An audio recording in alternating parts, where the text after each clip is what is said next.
Welcome back to Shaman King 2021 Anime Review Episode number 3. This one coming, the third episode of the series, which is known as Anna and Tao Jin. Yep. This one episode is quite unique when it comes to adaptation.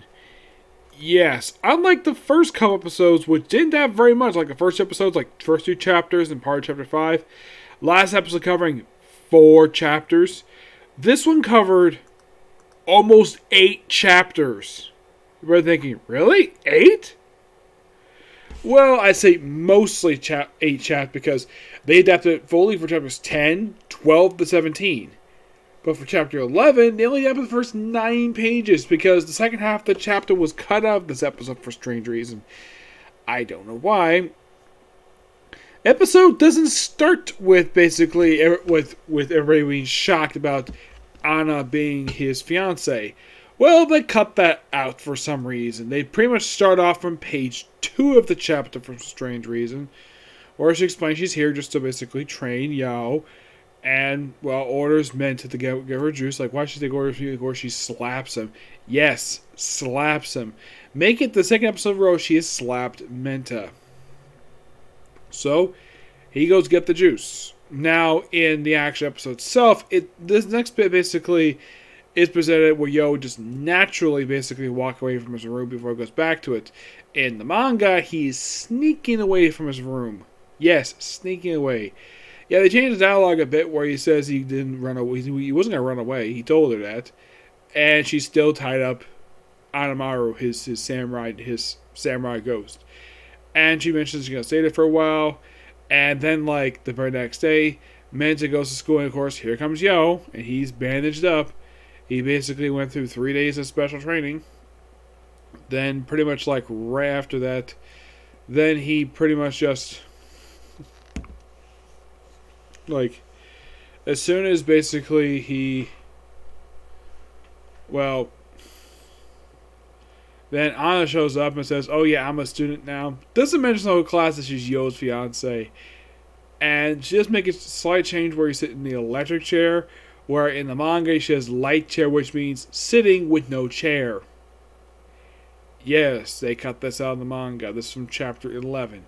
Now, the whole portion of the rest of the chapter they cut out is simply put Tao Ren showing up in this chapter. Yeah, they cut that out for some strange reason. And his sister's debut. They changed it to where they presented here in this episode, where they moved it a bit later on for some reason. Basically, when they show up basically her guardian spirit, it's presented similarly to how it was in the manga, but at least they use the same exact thing. So, then right after the whole school thing, then they cut to basically seeing Anna, Yo, Menta, and Amar watching an old Lee Python movie, which, the way it's described for this guy, where he dies in mysterious circumstances, yeah, it's almost like this guy is pretty much the show's version of Bruce Lee. Oh yeah, by the way, Bruce Lee died. This guy was actually a couple years younger than Bruce Lee. Yeah, I'm not kidding about that. He's like 2 years younger than Bruce Lee. So, he mentions he died at the age of 30. Yes, 30. You're probably thinking, really? He died at 30? Yeah, he did. He seriously died at the age of 30. Yeah, it's mentioned that apparently her parents, the Taos, decided to kill him as part of her birthday present. Yes. So, they mentioned in the manga he was born in 1948, which means when he died when he was 30, it was 1978. And this is 20 years later. So, if he was still alive, the man would be 50. So, how old does that make June? I mean, parents-wise, this woman looks like she's presumably about late teens, early 20s. Compared to her brother, where he looks around Yo's age. Yeah, it's kind of confusing. So, then after watching the movie, of course, they chat about the movie for a bit, talk about how the guy has a mixture of basically martial arts. He's developed a style known as the Dao Jin something. It's basically pretty much the same thing that Bruce Lee was trying to do when he was around. This is from what I heard. It's pretty much almost true to Bruce Lee. That's pretty much what this guy is supposed to be. He's a pastiche for Bruce Lee. So they leave us sitting and wondering who gave him tickets to this old movie. Why, it's Tao Jen, Tao Rin's sister. Which, for some reason, like, if you watch the episode, like, wait, you have Tao Rin's sister here, and yet Tao Rin himself is nowhere to be seen in the chapter. Yeah, of course, he does encounter Ryu and his goons. So then they have the epic battle between Yo and, of course, Lee Python, who's brought back as a corpse puppet. Yep, with talisman on his head. Yeah, he's also got these big, humongous nunchucks attached to his back, which I'm like, really? I guess they're basically very popular there. So they fight, and this fight pretty much takes almost the whole episode, except for the last little bit when of course, Yo is losing, and of course, well, Menta asks Anna for help. He's like, I'm not going to help him. Not at this point, he needs to help himself. So Menta goes to get a sword. Goes to get Ryu's sword.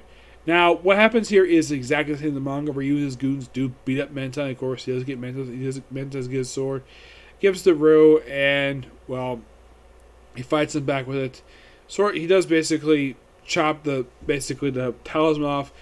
And what happens next is completely faithful to the source material, where he sees the fact that he remembers who he is.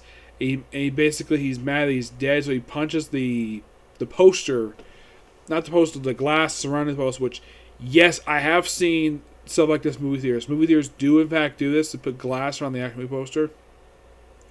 Presumably, so the movie poster does get stolen. And the guy punched, and he says the same thing, like, oh, I don't bleed. What the heck is going on here? And he sees that, well, he knows that the Wrens basically killed, the Taos killed him, so he wants revenge. And, of course, Yo stops him, and then, of course, the way to basically fully free him of his rage. Oh, yeah, they mentioned it's a slight alteration of wording, basically, from the manga, where he says might be dead by now, and in the anime, it says he's been dead for a long time. So they just summoned him. By the way, he mentioned that he was 96 when he died. So they have Ren be possessed by him after exercising Anamaru. And they fight, and of course he wins. And of course he exercises from the actual body. He apologizes for his foolishness and basically volunteers to be June's guardian spirit in the corpse puppet without the talismans. Okay, quite interesting. And they go off, and that's the episode. I gotta say, really good episode of the series. Something, though, they managed to cover almost 8 chapters. Basically, mostly 7.5 chapters in one episode. That is shocking to say the least. They're basically just breezing through the manga. This is a 300 chapter manga. They've already covered mostly, I'd say almost the first 17 chapters. There's technically 2 chapters they haven't covered yet. Actually, 3. 3 through 5 have technically not been adapted. Excuse me, and the second half of chapter 11. But next week's episode is going to be known as Best Place. Yeah, that's going to be the name of next week's episode, which that should be interesting to say the least. Okay, so that's it for Cyclo Review. Stay tuned for my next review, which will be How Not to Summon the Lord. That will be coming next. And I'm also going to do Shaman Princess Half Demon, The Hidden Dungeon I Only Can Enter, Case Closed, and My Hero Academia. Roughly 6 anime today. Yeah, I know it's a lot, but I've been kind of busy the past couple of days because of my birthday and the fact I've been feeling kind of exhausted. I'm occasionally curious, though, why I didn't do any videos yesterday. Simply because I was suffering from a headache. That was the only reason why I didn't do a video. Yep. But this next video. Bye.